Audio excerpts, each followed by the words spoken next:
क्या आप भी रात को उठ के बार बार पेशाब करते हैं या पेशाब करते हुए रुकावट महसूस होती है? तो हो सकता है कि आपको प्रोस्टेट का मसला हो। प्रोस्टेट ग्लैंड क्या होता है? इसको कैसे कम किया जा सकता है? आइए आज हम आपको इस वीडियो में बताते हैं। मैं हूं डॉक्टर हसन, आप देख रहे हैं हसन ऑफिशियल DR। इस चैनल को सब्सक्राइब कीजिए, अपने प्यारों के साथ शेयर कीजिए और बेल आइकन को भी ज़रूर दबाइए ताकि इस तरह की मज़ीद इन्फॉर्मेटिव वीडियोज़ के साथ आप जुड़े रहें। आज हम एक बहुत इंपॉर्टेंट टॉपिक पे बात करेंगे जिसे प्रोस्टेट के नेम से जाना जाता है।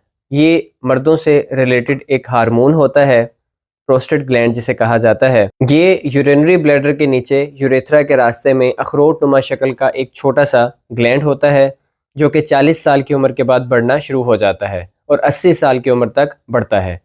ये तकरीबन 80% मर्दों के अंदर गदूद बढ़ती है। अगर आपके प्रोस्टेट ग्लैंड में कोई मसला है तो उसकी अलामात ये हो सकती हैं कि आपको बार बार पेशाब आना, स्पेशली रात के टाइम, और इसके बाद रुक रुक के पेशाब आना या पेशाब करने के बाद कतरों का महसूस होना, पेशाब करके जब उठना तो ये लगना कि ये पेशाब अभी मुकम्मल नहीं हुआ। इस बीमारी में हमने ये पता लगाना होता है कि ये जो प्रोस्टेट बढ़ रहा है, जिसे हम BPH के नेम से जानते हैं, बिनाइन प्रोस्टेट हाइपरप्लेजिया, इसके अंदर आपको जो है वो प्रोस्टेट बढ़ रहा है या कैंसर के कोई मटेरियल पाए जा रहे हैं जो आपको कैंसर तो नहीं पैदा कर रहे। तो इसके लिए हम एक टेस्ट करवाते हैं जिसे PSA का टेस्ट कहते हैं, जो पखाने के रास्ते से करवाया जाता है, सिर्फ ये कंफर्म करने के लिए कि आपको कैंसर तो नहीं। ये अमूमन 40 साल की उम्र में देखने को मिलता है और 80 साल की उम्र तक बढ़ता रहता है।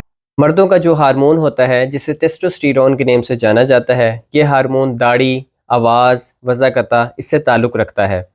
ये टेस्टोस्टेरोन फिर बाद में कन्वर्ट होता है जिसे DHT के नेम से जाना जाता है, जो इससे भी पावरफुल हार्मोन होता है। ये एंजाइम जो है ये टेस्टोस्टेरोन को DHT में कन्वर्ट करता है। अक्सर जो दवाइयाँ हम प्रोस्टेट ग्लैंड को कम करने के लिए इस्तेमाल करते हैं वो असल में इसी एंजाइम पे काम करती हैं, जो कि टेस्टोस्टेरोन और DHT के लेवल को कम कर देती हैं। लेकिन ये दवाइयाँ ज़्यादातर 23% तक काम करती हैं, जिनके हमें बहुत से नेगेटिव फीडबैक देखने को मिलते हैं। इनको ज़्यादा इस्तेमाल करने से हमारा लिबिडो कम हो जाता है, सेक्स ड्राइव कम हो जाती है।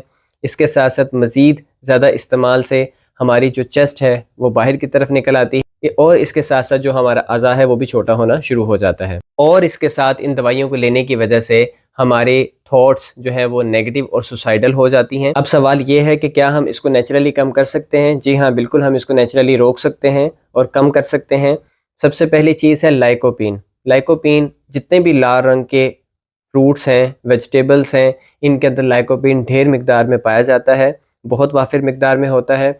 इसका इस्तेमाल हम जितना ज़्यादा अपनी रेगुलर रूटीन में करेंगे वो हमारे लिए बहुत ज़्यादा फ़ायदेमंद साबित होगा। इसके जो फ़ायदे हैं उनमें सबसे पहला है कि ये गदूद के साइज़ को 21% तक कम करता है। इसके साथ साथ सोजिश को कम करता है। इसके साथ साथ पेशाब की तकलीफ़ को कम करने में मदद देता है। इसके साथ साथ ये कैंसर के जो रिस्क है उसको भी कम करता है। लाइकोपीन स्पेशली जो है टोमेटोज़ के अंदर पाया जाता है और तरबूज के अंदर बहुत ज़्यादा पाया जाता है। टमाटो की केचप बना के हम यूज़ कर सकते हैं, लेकिन स्पेशली इसमें एक चीज़ का ध्यान रहे कि इसमें जो है वो मीठा बिल्कुल भी शामिल ना हो। इसके साथ साथ अगर हम मज़ीद बात करें तो इन रेड फ्रूट्स को या रेड वेजिटेबल्स को जितना गर्म इस्तेमाल करेंगे उतना इसका फ़ायदा ज़्यादा होगा। दूसरे नंबर पे जो चीज़ है जिसका फ़ायदा सबसे ज़्यादा देखा गया है वो ये कि हम जिंक का इस्तेमाल जितना ज़्यादा हो सके वो करें। जिंक हमारी बॉडी के लिए, हमारी ओवरऑल हेल्थ के लिए बहुत ज़्यादा फ़ायदेमंद साबित होता है। स्पेशली प्रोस्टेट ग्लैंड को कम करने में इसकी 50% तक रिकवरी रेट देखा गया है। तीसरी मेन चीज़ है ऑलिव ऑयल का इस्तेमाल। अगर हम ऑलिव ऑयल का इस्तेमाल अपनी रेगुलर रूटीन में ऑयल की जगह पे, जो हम रेगुलर प्रोसेस्ड ऑयल यूज़ करते हैं उसकी जगह यूज़ करेंगे इसको, तो हमें बहुत ज़्यादा फ़ायदा देखने को मिलेगा। इसके साथ मैं आपको लास्ट में एक चीज़ बताना चाहता हूँ, वो ये कि हमने दूध का इस्तेमाल कम से कम करना है, लेकिन दूध कौन सा? प्रोसेस्ड दूध का इस्तेमाल नहीं करना। इसके साथ साथ हमने जो मिल्क इस्तेमाल करना है, स्पेशली उन पेशेंट्स के लिए जो प्रोस्टेट का शिकार हो चुके हैं, प्रोस्टेट ग्लैंड जिनमें बढ़ चुका है, या इसके साथ साथ उनको इससे रिलेटेड कोई और हेल्थ इशू है, तो उसमें आपने दूध को स्किम्ड करके इस्तेमाल करना है। स्किम्ड मिल्क ये होता है कि हमने उसको बॉयल किया, उसको ठंडा किया, उसके ऊपर से जो बलाई तय है उसको उतार दी, फिर उसको बॉयल किया, उसको ठंडा किया, फिर उसकी बलाई तय उतार दी। अब जो दूध बचा है इसे स्किम्ड मिल्क कहा जाता है। उम्मीद करते हैं आज की वीडियो आपको पसंद आई होगी। हसन ऑफिशियल DR पे लाइक और सब्सक्राइब करना मत भूलिए। मिलते हैं अगली वीडियो में, तब तक के लिए अल्लाह हाफिज़।